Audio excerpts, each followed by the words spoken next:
$465 billion. That's how much richer Elon Musk, Jeff Bezos, and the world's richest men got in the last 4 years, according to a new report from the UK-based charity organization Oxfam. That amounts to $14 million per hour. Oxfam says, on the other hand, nearly 5 billion people are poorer than they were 4 years ago. Of all the reasons we've listed for the American empire's decline, it could be argued that the thing underlining them all is pervasive income inequality. While U.S. citizens have long reported feeling disillusioned with the ever-growing gap between rich and poor, the frustration is seemingly coming to a head in 2025. According to a Gallup survey, 40% of upper-income households say price increases are causing financial hardship. Compare that to 74% of low-income households. When it comes to closing the gap, many Americans are on board for change. Polling from Pew Research revealing 66% of Americans who believe there is too much economic inequality think the federal government should step in to help. In fact, the economy was once perhaps the most pressing issue of the 2024 election and a key factor in President Trump's re-election. The uneven distribution of wealth has left Americans feeling increasingly hopeless about their country's future, a sign that the U.S.'s grip on being the only world superpower may be slipping.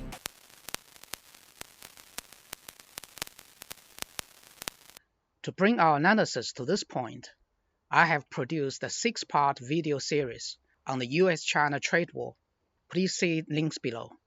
These videos have exhaustively examined the subjective and objective factors driving the US government's actions from every angle.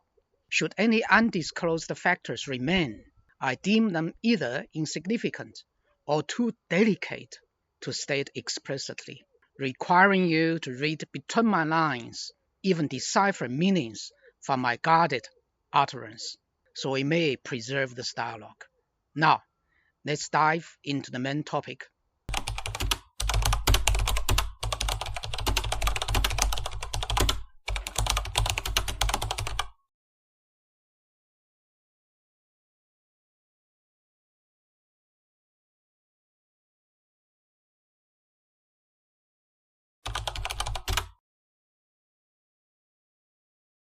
Athens' Megarian Decree 432 BC barred Megarian ships from Aegean ports to cripple Sparta's alliance economy, igniting the Peloponnesian War.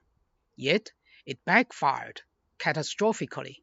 Megara's collapse drove it into Sparta's arms, and Athens ultimately fell to its rival. The war ravaged Greece. 1 out of every 4 adult males perished. Farmlands lay abandoned, and trade networks disintegrated. In a tragic irony, Macedonians seized the opportunity. Philip II conquered Greece by 338 BC. Rome's stranglehold on Carthage, 3rd century BC, by monopolizing western Mediterranean grain routes. Rome aimed to suffocate its rivals' war capacity. After 3 Punic Wars, Carthage was annihilated, but victory followed Rome. In 2 respects. First is the economic ruin. 6 emergency war taxes destroyed the smallholder farming backbone. Next is the institutional corruption. Warlord politics emerged. Post-war recovery relied on Carthaginian-style plantation slavery. Then there is a paradox of victory. Inheriting Carthage's commercial mantle, Rome succumbed to the same trade atrophy it had vanquished. Arnold Toynbee's warning: civilizations targeting competitors for destruction rather than assimilation inevitably lose their innovative DNA. Rome's fall to barbarians echoes Athens' fate. Logical, yet poetically just.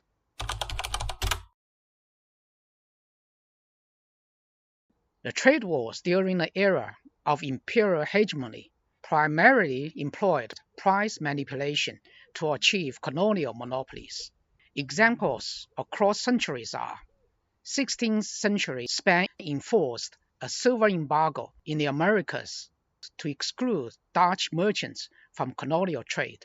17th century Netherlands weaponized the Navigation Acts against the British transit trade by seizing English merchant vessels and imposing exorbitant transit duties. 18th century Britain enacted the Navigation Acts to blockade North American colonies, mandating colonial raw materials be sold exclusively to Britain. Then again, 19th century Britain launched the Opium Wars to dismantle China-Qing dynasty's trade barriers, forcibly imposing free trade through military aggression. The focus of trade conflicts shifted only after the Industrial Revolution from raw resource competition to controlling market access rights. Entering into the 20th century, the sudden rise of the United States has made it a historic representative of Western trade warfare in a new era. It not only inherited the entrenched mindset of past trade wars, but also updated modern trade war tactics in step with the times, expanding the geographic scope of such conflicts. This evolution is evident across three key dimensions. First, weaponization of technology. In 2018, the US launched a technological war against China, imposing chip export bans and pressuring SML to cut off lithography machine supplies to China, directly targeting China's ability to upgrade its industrial capacities. This can be compared to the Netherlands ban in the 17th century on exporting shipbuilding technology to Britain. Number two, financial sanctions network. During the Russia-Ukraine conflict in 2022, the US removed Russian banks from SWIFT and froze its foreign exchange reserves, causing the ruble to plummet by 30% in a single day. This is analogous to Napoleon's continental blockade in 1806, which sought to sever Britain's financial settlement channels across Europe. Number three, contest for rule-making power.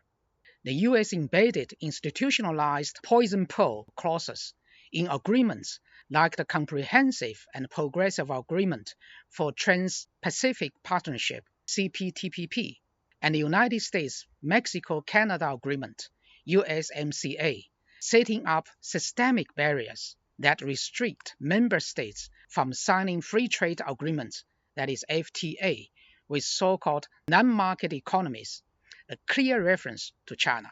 A historic parallel is Britain's forced promotion of the gold standard in the 19th century, which effectively deprived other nations of their monetary sovereignty. However, human survival follows its own natural laws, and economic principles are merely a subsystem of these fundamental rules. The United States' aforementioned actions go against the natural laws of human development, so it is only natural they have backfired. For example, the direct consequences of the US-led technological confrontation with China has been to force China to increase its investment in basic scientific research. In the long run, this has accelerated China's self-reliance in technology, enabling it to replace US technologies and break through key technical bottlenecks, thereby forming a more complete innovation chain, a development that is now technically undermining the United States. Another example is the so-called financial nuclear bomb unleashed on Russia during the Ukraine conflict. Rather than collapsing the Russian economy, these sanctions pushed Russia to exit the SWIFT system and, based on its abundant natural resources, establish a more independent economic sovereignty. During the same period, Russia's economic growth rate significantly outperformed that of America's major European allies. As for the so-called poison pill clauses, they have not achieved the desired effect envisioned by the United States. According to data from the Peterson Institute, after the USMCA took effect, the number of new China-related FTAs signed in North America dropped to zero between 2019 and 2023. However, in 2023, Mexico's imports from China surged by 35%, particularly in sectors such as automotive parts and photovoltaic components. Within the CPTPP, Vietnam still remains heavily dependent on Chinese supplies. China-Vietnam trade volume reached $230 billion in 2023, while Malaysia has opted to rectify RCEP to offset the constraints imposed by the CPTPP and reduce its compliance costs. The UK pledged to honor the spirit of the poison pill when it joined the CPTPP in 2023, but has clearly rejected decoupling from China. Although the China-EU Comprehensive Agreement on Investment (CAI) remains frozen, the German chemical giant BASF continues to advance its 10 billion euros integrated chemical complex in Zhejiang, China. Similarly, among the member countries, Japan's Toyota BYD joint venture electrical vehicle BZ3 uses BYD's blade battery, signaling deep technological integration between China and Japan. This kind of industrial interdependence significantly weakens the willingness of those countries to decouple from China. History offers sobering lessons. 17th century Britain's Navigation Acts failed to dismantle Dutch trade networks. Ming-Qing China's maritime bans break technological obsolescence. Zheng He's fleet superiority vanished under isolation, paving the way for Western canon supremacy 2 centuries later. In the 1930 Smoot-Hawley Tariff Act shrunk global trade by 66%, deepening the Great Depression in the US, according to Peterson Institute. 2018 to 2019, Sino-US tariffs cost American consumers $127 billion annually, according to New York Federal Reserve. Modern poison pill clauses are ultimately institutional defenses of waning hegemony. The real impact lies not in containing China, but in forcing global firms to pay regulatory arbitrage costs, a burden destined for US households. Boston Consulting Group projection is full decoupling would add $2,500 per year to average American family expenses. Before answering this question, I must assume US and Western elites are rational enough to grasp the fundamental paradox described earlier. Whether this assumption holds isn't my concern here. Theoretical deductions often demand execution in intellectual vacuums. Time alone can verify. In the material world, humanity's trinity of progress has always been creating tangible objects that can be seen and touched, which derives from the needs, the desires, and execution. Materialist China, inventor of paper, gunpowder, compass, and printing, has been the world's workshop for millennia, save its late 19th to mid-20th century decline. After 4 decades of reform, it has reclaimed this mantle. America is totally a different cup of tea. It is a product of pure idealism. The symbolically named Mayflower carried monotheistic Protestants. Most subsequent immigrants were likewise devout. Calling America an immigrant nation is 70% incomplete. It's fundamentally a religious civilization. In God we trust stamps every banknote and coin. Presidential authors since Washington end with "So help me God." God bless America, ritualized by Eisenhower, concludes every modern president's speech. A constitutionally secular America never escaped religious symbolic domination. Thus, abstractions thrive. From concretized ballots to Wall Street's virtual reality stock market, these birthed history's largest financial empire, while derivatives proliferate dizzyingly.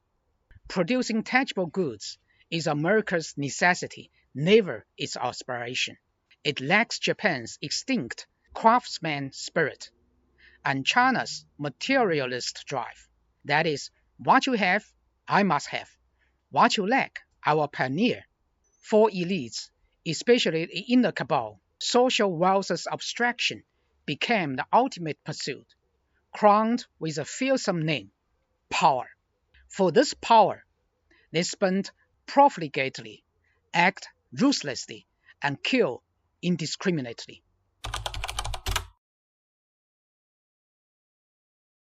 A nexus is required between the material and the spiritual worlds. Otherwise, human beings cannot accomplish the transition. Power cannot be completely monopolized in the material world because tangible and concrete things require time to produce and space to store. As a result, throughout China's dynastic history, emperors ultimately perished in their endless pursuit of possessing or lacking these very material things. When they had too much, the people rebelled and overthrew their rule. When they had too little, they were unable to maintain control over their empire. Thus, how to master the art of balancing possession and non-possession has long preoccupied China's elite class, a challenge they have pondered deeply, even while remaining endlessly fascinated by it.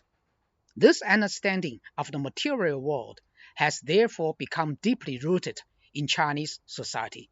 Meanwhile, America's proud slogan, "The land of the free and home of the brave," is seen by most Chinese people as a meaningless joke with little reverence to their reality. Don't cite me those Chinese American worshippers. Those who fled or dream of fleeing are statistically negligible. Millennia of agrarian culture flow in Chinese blood. On this, I agree with Vice President Vance calling Chinese peasants and take pride in it. Farmers are Earth's most grounded people. They don't waste energy chasing false idols like gold trinkets or stocks, because they know trinkets and stocks mean nothing when crisis strikes, while a single steam bun can save a living soul.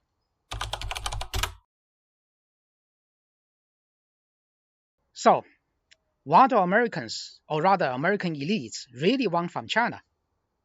In short, capital and an open financial market. To put it bluntly in everyday language, give me your money. Now, American elites are not exactly poor. In fact, they already have so much wealth that their descendants could live comfortably for generations without ever working again. And yet, they still choose to go after China, because the Chinese people are now the second wealthiest group on the planet. And more importantly, their money is more real, more valuable, and more useful in terms of actual exchange. And that, to the American elites, is a problem. Because in peacetime, the Chinese money takes the shape of skyscrapers. In wartime, it becomes fighter jets and artillery. When you are hungry, it's steam buns and dumplings. When you have leisure, it buys you tickets to see the world. This kind of life is what many ordinary Americans dream of, but can only long for, something just out of their reach. With this sense of frustration built up too long among the American public, it might eventually lead to rebellion. But American elites don't want to share their wealth or the power it brings with their own people. So instead, they need the Chinese peasants across the Pacific to behave, to stay obedient, to follow the rules. The Chinese must not show off in front of average Americans who can't even afford to eat without swiping a credit card. So what can the American elites do? It's obviously impossible to demand that the Chinese kneel down and hand over their money. The Chinese have already made it clear. China doesn't buy into their BS. And they've acted accordingly, especially during Trump's first round of tariff war. Trying to use force to directly attack and take it from the Chinese would be very risky. Even if they won, the cost might be unbearable. So they come up with another plan, the indirect route. Let the Chinese fully open up their financial markets and essentially hand over their financial sovereignty That way, the American elite can gain control over the material world the Chinese have painstakingly built without firing a single shot. The benefits of this strategy are beyond killing two birds with one stone. It's more like killing several birds with one stone. Their virtual bank accounts get even more zeros, strengthening their power base. A bit of that wealth trickles down to the American public to calm them down and prevent unrest at home. And perhaps most satisfying to the American elites is forcing these hardworking Chinese peasants who only know how to produce things into a position of servitude, whether they like it or not. Believe me, that's what the American elites truly want. But there's nothing new under the sun. The simplest explanation is often the most truthful. And just as simple is the fact that if I, an ordinary person, can see this, surely the Chinese government sees it even more clearly. Do materialists really not understand idealists? After all, both need to eat 3 meals a day. So the upcoming US-China trade talks, or whatever you call them, scheduled for June 10th, are something the Chinese understand perfectly well.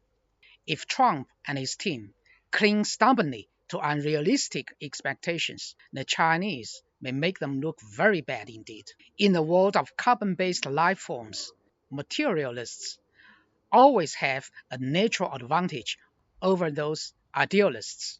So let's just sit back, grab some popcorn, and watch the show unfold.